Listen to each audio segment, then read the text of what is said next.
Después el riff. ¿Lo puedo?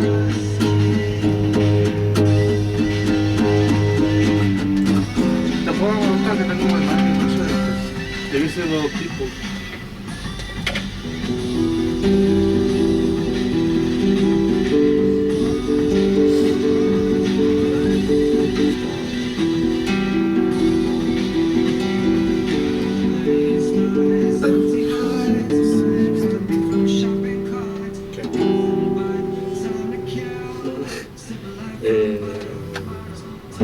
¿Sabes la letra o no?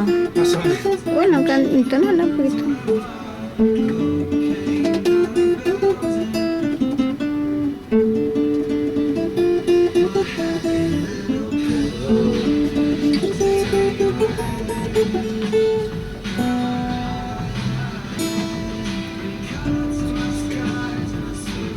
Poneme la de Sweet Dreams. No tenés eso, ¿verdad?